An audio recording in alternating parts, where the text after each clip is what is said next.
প্ৰথম প্ৰশ্নটো হ'ল আমাৰ শিৱসাগৰখন মানে ব্ৰহ্মপুত্ৰ নদী, দিখৌ, দিচাং, দৰিকা এই 4খন নদী আৰু এতিয়া নতুনকে আমাৰ যিখন শিৱসাগৰ মই নতুনকে আমগুৰিও পালো তাৰ জাজি, গতিকে আমাৰ সমষ্টিটো এতিয়া জাজি নদীলৈকে এই 5খন নদী বেচিকেলি এই 5খন নদীৰ সাংঘাতিক ধৰণৰ সমস্যা হৈ থাকে। তাৰ ভিতৰত কেইবাটাও সমস্যা ডিপাৰ্টমেণ্টে মোটামুটি কৰি দিছে। ইতিহাসত মানে 1954 চনৰ পৰা 65 চনৰ ভিতৰত অসমৰ চব মথাউৰিবিলাক বনাইছিলে। আমাৰো মানে সেই দিখৌ নদীৰ মথাউৰি সেই তেতিয়াই বনোৱা, এই প্ৰথমবাৰৰ কাৰণে মোৰ কাৰ্যকালত আৰু এই মন্ত্ৰীৰ কাৰ্যকালত তেখেতৰ কাৰ্যকালত প্ৰথমবাৰৰ কাৰণে নতুনকে 20 কিলোমিটাৰ মথাউৰি আমি নতুনকে বনাই আছো। এতিয়া সেইটো হ'ল দিখৌ নদীৰ, কিন্তু আমাৰ প্ৰব্লেম কেইটামান আছে যে সেই প্ৰব্লেম কেইটা সমাধান কৰাটো খুব প্ৰয়োজন। মই ভাবো যে 1 নম্বৰ প্ৰব্লেমটো হ'ল যে ব্ৰহ্মপুত্ৰ নদীত আমাৰ সমষ্টিটো এতিয়া আমগুৰিলৈকে মোৰ যিহেতু পৰিলে, গতিকে আমাৰ সমষ্টিটোত 26 কিলোমিটাৰ ব্ৰহ্মপুত্ৰ নদীখন পৰিছে, তাৰে 11 কিলোমিটাৰ সাংঘাতিক ধৰণে খহনীয়া হৈ আছে। তাৰ কাৰণে এছিয়ান ডেভেলপমেণ্ট বেংকৰ এটা বা ৱৰ্ল্ড বেংকৰ আমি এটা প্ৰজেক্ট দাখিল কৰি থোৱা আছে। সেই প্ৰজেক্টটো যদি নহয় তেতিয়াহ'লে আমাৰ শিৱসাগৰখন নাবাচে। গতিকে সেইটোৰ কি হৈছেগে এটা খবৰ আমাক লাগে, নম্বৰ 1। নম্বৰ 2, আমাৰ দৰিকা নদীখনে গোটেই শিৱসাগৰখনৰ মানুহক দুখীয়া কৰি দিছে আৰু সেইকাৰণে মই আপুনি জানে ছাৰ, আপুনিয়ে সুবিধাটো দিছিলে। 3বাৰ দৰিকা নদীৰ ওপৰত আলোচনা কৰাৰ পাছত IIT গুৱাহাটীৰ এক্সপাৰ্ট কমিটি হ'ল। গুৱাহাটী IITৰ এক্সপাৰ্ট কমিটিয়ে ড্ৰাফ্ট ৰিপৰ্ট নিশ্চয় ইতিমধ্যে দিলে, মই তাৰ কপি এটা পাইছো। গতিকে সেই দৰিকা নদীৰ সেই খহনীয়া বানপানীৰ কাৰণে ৰোধ কৰিবৰ কাৰণে কি ব্যৱস্থা ল'ব, তাৰ কি প্লেনিং আছে। তাৰপিছত 3 নম্বৰ কথাটো হ'ল যে আমাৰ আটাইতকৈ ডাঙৰ প্ৰব্লেমটো হ'ল যে আমাৰ গোটেই মথাউৰিবিলাক চব একদম চাপৰ হৈ গুচি গ'ল। এইবাৰ যোৱা 2 বছৰ আটাইতকৈ অসমৰ বেছিকে বানপানী হৈছে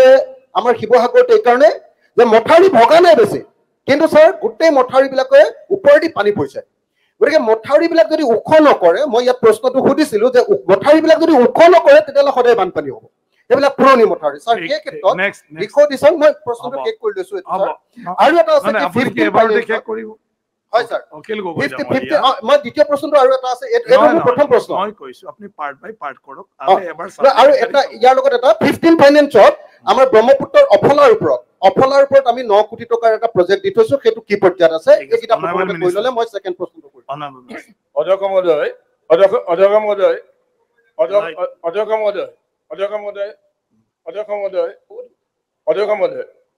মানে আমগুৰি সমষ্টি MLA মই ইয়াত বহি আছো।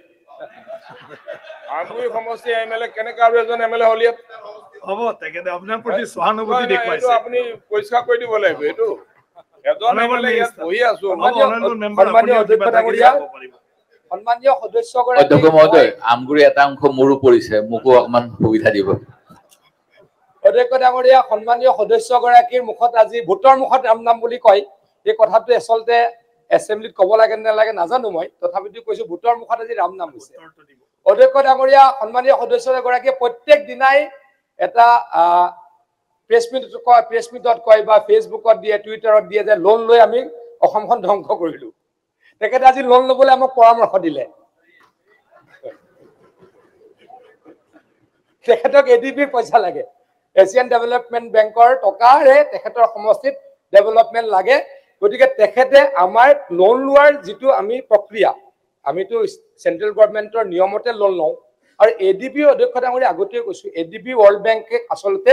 চেন্ট্ৰেল গভৰ্ণমেণ্টে আমাক লৈ দিয়া লোন,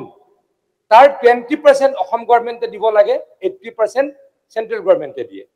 যি কি নহওক, লোনৰ কথাত তেখেতে আজি ন্যায্যতা প্ৰদান কৰিছে, মই তেখেতক ধন্যবাদ জ্ঞাপন কৰিছো। আৰু আশা ৰাখিছো তেখেতে যাতে আজিৰ পৰা এইটো এছেম্বলিত ৰেকৰ্ড হৈ থাকিব লাগে, এই লোনৰ বিষয়ে মানুহক বিপথে পৰিচালিত কৰিবলৈ প্ৰচেষ্টা নকৰে। মই তেখেতক আপোনাৰ জৰিয়তে অনুৰোধ জনাইছো। এতিয়া মূল কথাটো হ'ল অধ্যক্ষ ডাঙৰীয়া, তেখেতৰ সমষ্টিত যথেষ্টখিনি কাম কৰিছো, তেখেতে সেইটোও ধন্যবাদ দিছে, মই প্ৰতি ধন্যবাদ আপোনাক জ্ঞাপন কৰিছো। অধ্যক্ষ ডাঙৰীয়া, তেখেতৰ সমষ্টিত আমি ADB ছেকেণ্ড ফেজত আমি 348 কোটি টকাৰ কাম শিৱসাগৰ জিলাত কৰিবলৈকে আমি প্ৰচেষ্টা চলাই আছো, আৰু আশা ৰাখিছো অহা ডিচেম্বৰত আমি সেইখিনি কাম আৰম্ভ কৰিবলৈকে সক্ষম হ'ম। এটা এইটো ক'ব লাগিব নেকি আপুনি ক'ব নেকি এবাৰ যে লোনটো আমি বাণিজ্যতা প্ৰদান কৰিলো মইতো কৰিয়ে দিলো মইতো অধ্যক্ষ ডাঙৰীয়া কৰিমে অধ্যক্ষ ডাঙৰীয়া এডিপিৰ সেকেন্ড ফেজৰ যাতে কাম কৰিব পাৰো তাৰ কাৰণে মই আপোনাক এটা অধ্যক্ষ ডাঙৰীয়া প্ৰত্যেক 15 দিনৰ পাছে পাছে আমি আজিকালি ফ্ৰেমাৰ অফিচত বহো যিমান এডিবি ৱৰ্ল্ড বেংকৰ ইঞ্জিনিয়াৰ যিখন ডিষ্ট্ৰিক্টত কাম চলি আছে সকলোকে মাতি লৈ আহো যোৱা 15 তাৰিখে বহিছিলো তাৰ আগত জানুৱাৰী 27 তাৰিখে বহিছিলো আকৌ 1 মাৰ্চত বহিম আৰু গোটেই সকলো আমি ঠিকাদাৰক মাতি লৈ আহো আনি গোটেই আমাৰ পৰ্যালোচনা সভাত ক'ত কি সমস্যা হৈছে বিল পেমেন্ট লৈকে এক্সএম দি আদায় দিছো অধ্যক্ষ ডাঙৰীয়া যদি আমি 650 কোটি টকা এডিবিৰ আমি এই বছৰ খৰচ কৰিব পাৰো তেতিয়া আমি সেকেন্ড ফেজৰ টকা পাম সেকেন্ড ফেজত এডিবি আৰু ৱৰ্ল্ড বেংকৰ অধ্যক্ষ ডাঙৰীয়া প্ৰায় 2000 পৰা 2100 কোটি টকা আমি অহা ফাইনেন্সিয়েল ইয়েৰত মানে কামটো আমি যেটো নৱেম্বৰ ডিসেম্বৰ কৰিব পাৰিম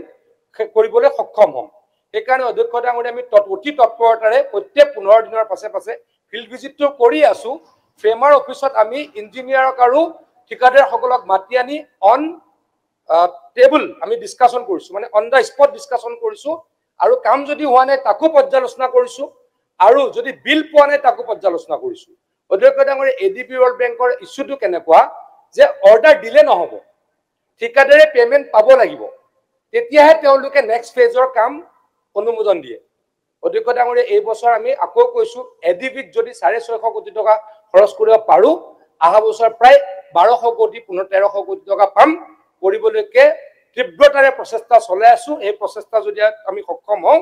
তেতিয়ালে নিশ্চয়কৈ শিৱসাগৰ জিলাত 448 কোটি টকা গোলাঘাটত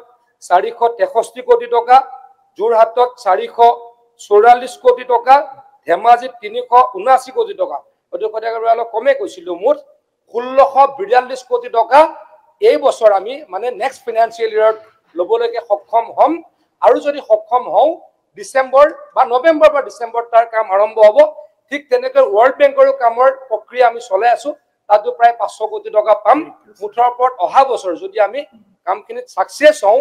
প্ৰায় আমি ৱৰ্ল্ড বেংক এডিপিৰে 2200 কোটি টকাৰ কাম কৰিবলৈকে সক্ষম হ'ম ঠিক দৰিকাটো আমি চাই আছো দৰিকাৰ আমি এটা অধ্যক্ষ ডাঙৰীয়া আপুনি লোন লবও নিদিয়ে এতিয়া দিব দৰিকাত লোন লব দিব নেকি দৰিকাৰ কাৰণে লোন লব দিব নেকি দিবি দৰিকাৰ কাৰণে লোন লব দিব কৈ দিয়কচোন কৈ দিয়ক যদি লোন লব দিয়ে মই কৰাই দিম হা অধ্যক্ষ ডাঙৰীয়া এডিবিটো তেওঁ ন্যায্যতা প্ৰদান কৰিলে এডিপিৰ পৰা লোন আনি তেওঁ কাম কৰিব তেখেতে কাম কৰিব দিছে দৰিকাৰ কাৰণে লোন লব দিব নেকি মোক এবাৰ তেখেতক নেক্সট সাপ্লিমেন্টাৰী দিব নেকি আৰু কি আছে আৰু পৰ্যায়ক্ৰমে তেখেতৰ সমষ্টিত আৰএছ ৱৰ্ক কাম কৰি আছে পৰ্যায়ক্ৰমে তেখেতৰ সমষ্টিত আৰএছ ৱৰ্কৰ কাম কৰি আছো কেতিয়াবা এডভান্সও কাম কৰি দিও তেখেতে আমাক অনুৰোধ কৰে মুঠৰ ওপৰত অসমৰ প্ৰত্যেকটো অকল অখিল গগৈ ডাঙৰীয়া সমষ্টিত কৰা নাই প্ৰত্যেকটো সমষ্টিতে কৰি আছো আৰু কৰিম মই এই সদনত কথা দিছো মোৰ নেক্সট কুৱেশ্যনটো হ'ল মই সঁচাকে ৱাটাৰ ৰিসোৰ্স মিনিষ্টাৰক ধন্যবাদ জনাইছো যে ব্ৰহ্মপুত্ৰ নদীৰ খহনীয়াৰ কাৰণে 448 কোটি টকাৰ যেটো আমাৰ